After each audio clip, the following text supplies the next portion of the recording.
Oui! Oui, autre sujet, ben oui, trois choses. Hey! Wouhou! L'identité numérique. Hey, ça va tellement être merveilleux. Tellement merveilleux que ce dimanche 28 septembre, les électeurs suisses ont approuvé un projet de loi, une loi pour l'identité numérique.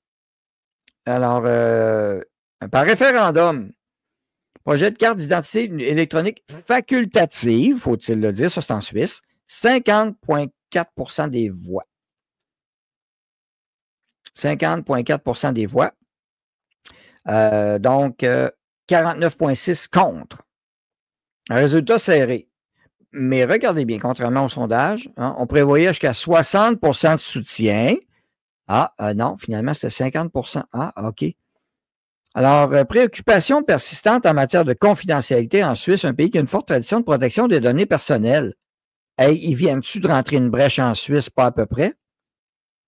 Deuxième référendum sur les cartes d'identité numérique après un rejet en 2021. Fait qu'en 2021, ça ne va pas passer. Donc, on en fait un autre en 2025. Vous voyez, c'est démocratique quand même. La proposition révisée répond à ces préoccupations en garantissant que les données seront stockées uniquement sur les smartphones des utilisateurs individuels et en plaçant un système sous le contrôle du gouvernement. Au lieu que ce soit du privé, c'est le gouvernement qui va s'en occuper, c'est plus safe. Facultative. Mais c'est facultatif, mais sauf que on s'entend. C'est peut-être mieux de l'avoir pareil. C'est fortement suggéré d'avoir cette carte-là quand même. Tu n'es pas obligé de l'avoir, mais ça se peut que... Hein, ça se peut que tu en aies fortement besoin pareil. Et encore là, une disparité. Encore, qui la voulait? Qui c'est qui a voté pour? On a une piste de réponse ici. Alors, non en 2021, ils ont dû revoter. Puis là, 54 yeah! 50,4 quelques milliers d'écarts grâce aux villes de gauche. Ben oui, les gros centres urbains, les tatas. Eux autres, ils veulent ça. La ville de Lausanne, Genève, Bâle, Zurich, jusqu'à 15h30. On était bon et vers la fin, ça a basculé. Les grandes villes voulaient l'ID. Les zombies, ça ne les touchera pas, ils obéissent. Les grandes cités, gauchistes, ben oui, comme aux États-Unis, il y aurait la même chose. Je serais sûr que Chicago voterait pour, New York voterait pour, Los Angeles voterait pour, Détroit voterait pour. Au Canada, Toronto voterait pour, Montréal voterait pour. La moitié de Québec aussi. Les grands centres urbains. Donc, c'est là qu'on s'en va. Ville de gauche, Lausanne, nouvelle loi, voilà. Donc, la nouvelle loi est combattue par un comité référendaire, voilà, formé notamment des membres du Parti pirate et des jeunes UDC. Ceux-ci, les jeunes, redoutent un manque de sécurité, une atteinte à la sphère privée. Absolument, ils ont raison. Ils ont raison. La Suisse, à l'instar d'autres pays, n'a pas échappé à ce que l'on appelle l'effet Biden. Oh non, pas encore! Ah!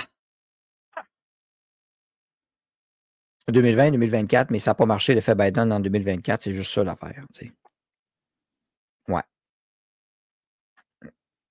Une chance, hein? On l'a-tu échappé belle? Imaginez Kamala qui serait là. Eh boy! L'identité numérique. Et voilà. Donc, à quand la France? Faites-vous-en pas. La France, ils vont vous la planter, l'identité numérique, plus vite que vous le pensez. Et grâce à l'identité numérique, ben, tu vas pouvoir contrôler beaucoup de petites choses à gauche, à droite. Comment tu dépenses, où c'est que tu t'en vas. Es-tu sûr que tu as besoin? Ah, tu n'as pas tes crédits. Ben non, c'est pas du crédit social, Daniel. Voyons donc.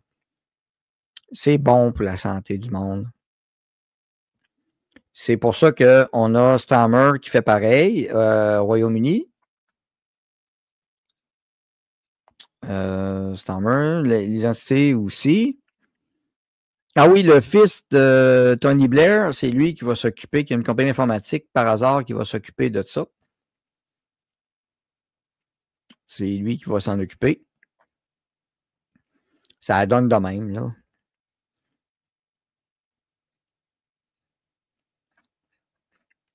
Mais c'est pas de la corruption, là. Non, non, non, non, non, non, non. Pas besoin de vous dire que le Parti populaire du Canada est contre ça, au Canada. Et oui. Les antifas, les faux antifas, eux autres, ils se battent pour le totalitarisme. Ce qu'ils appellent antifa, les groupes antifa, eux autres, ils veulent plus de gouvernement. Le fils de Tony Blair est le président de la compagnie Multiverse, la compagnie qui va créer le nouveau système d'identification digitale au Royaume-Uni. Alors, Tony Blair pousse l'agenda de l'identité numérique et grâce à son fils Multiverse, ça va passer par là. Alors, vous connaissez maintenant qui sont les acteurs derrière ça. WEF 2020, toute la belle gang qui sont là. Et j'ai plusieurs choses sur X en passant. Ceux qui sont sur X, là, vous allez avoir du fun. Les manifestations, je reviens sur l'Australie après. Tony Blair, depuis 2000, ça fait longtemps qu'il en parle. Là. Thank you, Mr. Speaker. With rising deficits in the NHS, huge costs of pension reform, and tighter pressures on public spending, how can the Prime Minister claim that spending at least £600 million a year on his ID card scheme is a good use of public money? Because if we introduce an ID card scheme and reduce identity fraud, that makes a major difference to the costs of government, to the costs of doing business. And in today's world, if we want to tackle illegal migration, crime, and identity fraud, then using the new biometric technology to have ID cards is an important part of doing so. We face those problems and threats today. These cards won't come in till 2013. He could use the money to buy 20,000 extra police force officers or to have 24-hour security at our ports. Alors, est-ce que vous avez entendu Tony Blair? Faut-il le rappeler? Tony Blair, c'était le premier ministre d'un parti gauchiste, travailliste. Oui, oui, oui. Parti gauchiste, travailliste. Mais oui. Royaume-Uni. Et voyez ce qu'il dit. Si on veut contrôler l'immigration, parce que les conservateurs demandaient déjà à l'époque Cameron à contrôler l'immigration de masse qui s'en venait au Royaume-Uni, vous voyez ça venir. Puis Cameron dit, gars, au lieu de prendre cet argent-là pour l'identité numérique de contrôle et autres, ce qui est totalement absurde, parce que tu pénalises tes propres citoyens aussi, engage donc plus de policiers et de gens à douane, fais donc ta job, les passeports, puis il n'y aura pas de problème. Non. C'est pas ça le but. Parce que les immigrants qui vont arriver dans un pays, eux autres vont rentrer dans l'identité numérique automatiquement, ils vont être fichés, tout ça, suivis, etc., etc. Donc, ils vont rentrer dans le moule plus facilement aussi, contrôler, surveiller, monitorer. Ça, c'est l'objectif. Et en Suisse, on a dit ça a servi d'argument. Face aux immigrants illégaux, on n'est pas pour faire comme Trump, nous autres, les mettre dehors. Non, on va lui donner une carte d'identité numérique à la place. Mais vous autres aussi, les citoyens du pays qui avaient formé le pays, forgé le pays, bâti le pays, vous allez être punis aussi en même temps. On va vous suivre à la trace, vous autres aussi. Oui. Alors, c'était un gouvernement gauchiste encore. Les gens avaient voté pour ça, Parti travailliste. Les gouvernements gauchistes, c'est un succès. C'est un succès. On voit qu'ils sont là pour le bien commun. Leur bien commun de poche entre eux autres. Là, c'est son fils, Tony Blair, qui va s'occuper de l'identité digitale. Succès numéro 1. Garanti. Ouais. Bon, nous autres, au Québec, on va voir ce qui va arriver. L'Australie, ils s'en vont là-dedans aussi, évidemment. L'Australie, bref, les pays du Commonwealth, mais là, vous avez la Suisse aussi. Quelle coïncidence. Alors, mandat obligatoire. Les autres, en Australie, ils vont plus loin, comme la COVID, ils ont été fous et capotés. Alors, ils s'en vont vers l'obligation d'identifiant numérique et aussi, 2030, il n'y aura plus d'argent cashless, la société sans argent, sans monnaie papier ou sans monnaie métal, peu importe, monnaie digitale. Eh bien oui, 2030, c'est l'agenda 2030 finalement qu'on promue encore. Donc, c'est encore en avance, c'est encore en marche. On a encore du travail à faire à ce niveau-là pour informer les gens. Allez vous promener dans les rues au Québec, demandez aux gens s'ils savent c'est quoi l'agenda 2030. Évidemment, ils n'en sauront rien. On va dire, 2030, c'est une date, ça? C'est ça. C'est comme les médailles à chien, mais pour les humains. Exactement.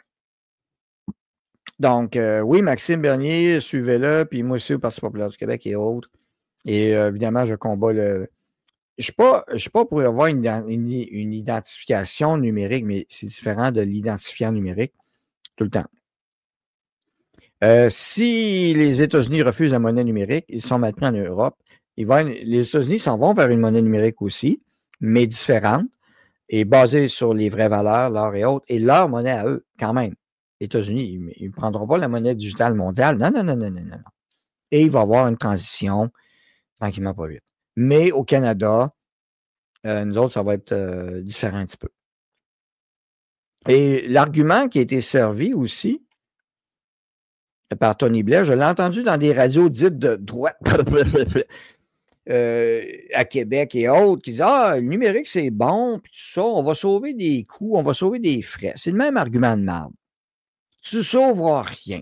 D'un autre côté, vous êtes déjà identifié numériquement avec votre numéro d'assurance sociale qui est tout croche, qui est mal fait, on a perdu la sécurité, ça fait des années de ça. Donc, ça nous prend à quelque part quelque chose pour contrebalancer. Mais qui dit identifiant numérique, service numérique, au Mexique, c'est passé de quoi en fin de semaine aussi? Tu sais, on a eu les aéroports et on a eu aussi, il y a eu tellement de nouvelles, hein, ça a été vite. Au Mexique, une panne qui a touché des millions de personnes. Il n'y a pas eu d'ouragan qui a frappé le Mexique. Là. 3 États au Mexique, dans le sud-est du Mexique. Alors, voilà. Problème avec une ligne de transmission. Ben, coudonc, hein, il y en a de plus en plus, on dirait. C'est bizarre. Dead landing gear, ça, c'est d'autres choses, c'est un avion. Alors, Power, 2 millions d'usagers. Alors, imagine quand tu es tout numérique, transactions électroniques, banque, plus de papier, quintoué. Alors, on te fait un problème. 2,2 millions de personnes, hein, vendredi. Alors, il y avait une maintenance qui était faite sur des lignes de transmission. Hein? On a eu une maintenance des aéroports, un logiciel informatique. Puis là, on a eu un problème de maintenance sur une ligne de transmission. Ça a mal été la maintenance, quintoué, paf. Alors, bravo. C'est ça. Un autre blackout dans la région. Mauvaise. Puis aussi, plus tôt cette année, il y avait un autre blackout dans la région, que là, c'était lié à la mauvaise qualité de gaz naturel qui était fournie à une usine de génération de gaz naturel. Bon, anyway.